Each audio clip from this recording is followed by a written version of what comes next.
fail me, and I don't quite fancy meeting that difficulty till the time comes when it must be met. Shall I confess to my diary that I am sorry for Midwinter, and that I shrink a little from thinking of the day when he hears that I am going to be mistress at the great house?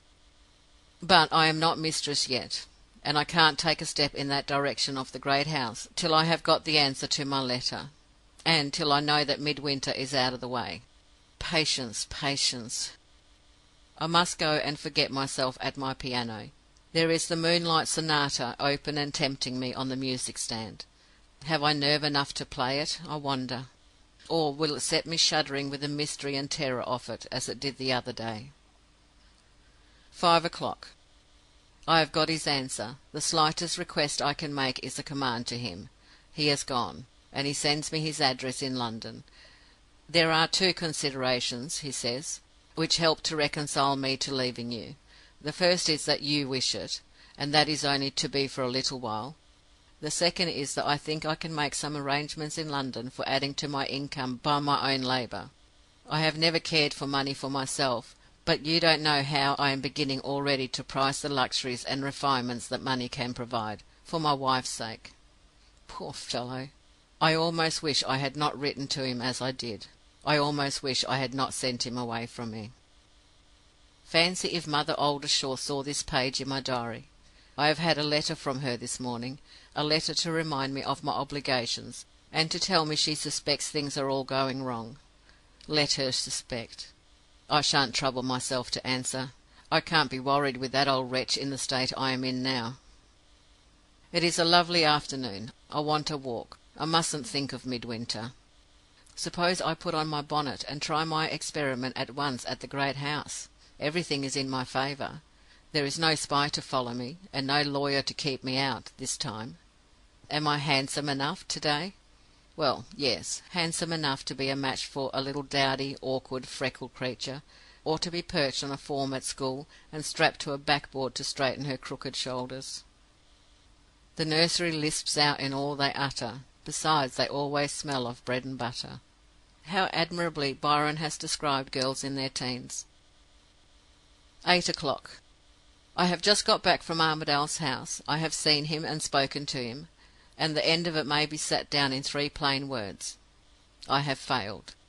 There is no more chance of my being Mrs. Armadale of Thorpe Ambrose than there is of me being Queen of England. Shall I write and tell Oldershaw? Shall I go back to London? Not till I have had time to think a little. Not just yet. Let me think.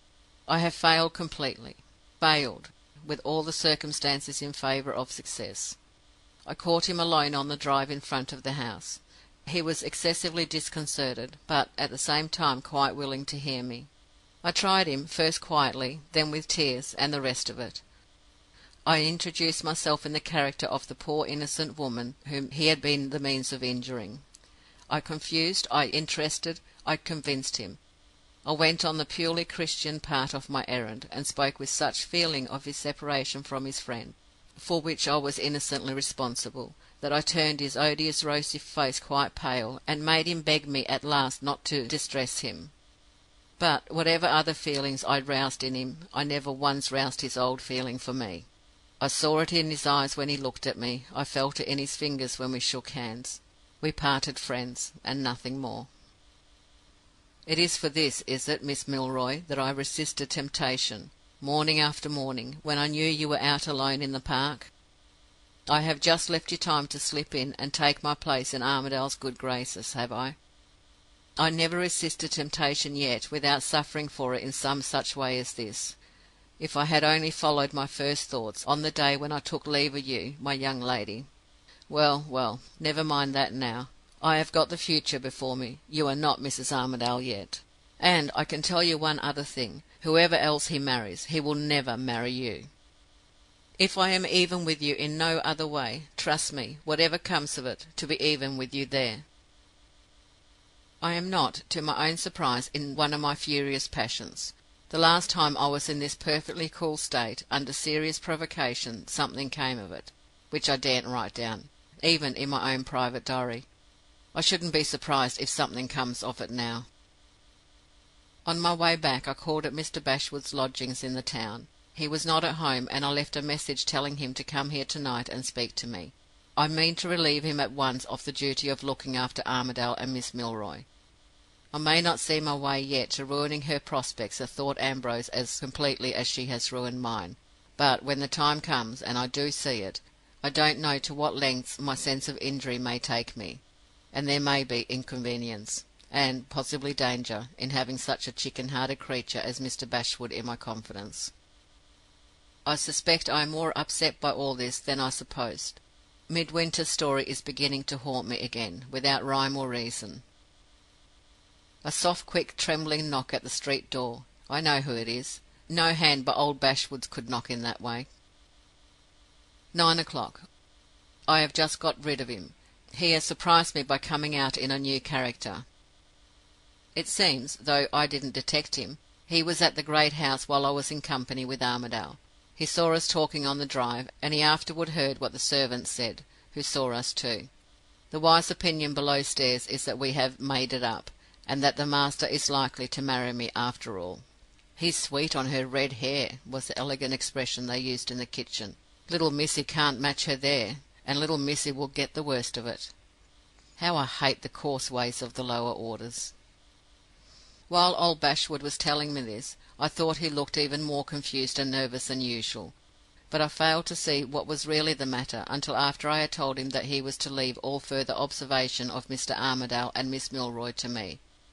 Every drop of the little blood there is in the feeble old creature's body seemed to fly up into his face. He made quite an overpowering effort. He really looked as if he would drop down dead of fright at his own boldness. But he forced out the question for all that, stammering and stuttering and kneading desperately with both hands at the brim of his hideous great hat. "I beg your pardon, Miss Gwilt. You are not really going to marry Mr. Armadale, are you?" Jealous, if I ever saw it in a man's face yet. I saw it in his. Actually jealous of Armadale at his age! If I had been in the humour for it, I should have burst out laughing in his face. As it was, I was angry, and lost all patience with him. I told him he was an old fool, and ordered him to go on quietly with his usual business until I sent word that he was wanted again. He submitted as usual, but there was an indescribable something in his watery old eyes when he took leave of me, which I have never noticed in them before. Love has the credit of working all sorts of strange transformations. Can it be really possible that love has made Mr. Bashwood man enough to be angry with me? Wednesday. My experience of Miss Milroy's habits suggested a suspicion to me last night which I thought it desirable to clear up this morning. It was always her way, when I was at the cottage, to take a walk early in the morning before breakfast, considering that I used often to choose that very time for my private meetings with Armadale. It struck me as likely that my former pupil might be taking a leaf out of my book, and that I might make some desirable discoveries if I turned my steps in the direction of the Major's garden at the right hour. I deprived myself of my drops, to make sure of waking, passed a miserable night in consequence, and was ready enough to get up at 6 o'clock and walk the distance from my lodgings to the cottage in the fresh morning air. I had not been 5 minutes on the park side of the garden enclosure before I said her come out. She seemed to have had a bad night too. Her eyes were heavy and red, and her lips and cheeks looked swollen as if she had been crying. There was something on her mind evidently, something, as it soon appeared, to take her out of the garden into the park. She walked, if one can call it walking with such legs as hers, straight to the summer-house, and opened the door, and crossed the bridge, and went on quicker and quicker toward the low ground in the park, where the trees are thickest. I followed her over the open space with perfect impunity in the preoccupied state she was in, and, when she began to slacken her pace among the trees, I was among the trees too, and was not afraid of her seeing me. Before long there was a crackling and trampling of heavy feet coming up towards us through the underwood in a deep dip of the ground. I knew that step as well as she knew it. "Here I am," she said in a faint little voice. I kept behind the trees a few yards off, in some doubt on which side Armadale would come out of the underwood to join her. He came out up the side of the dell, opposite to the tree behind which I was standing.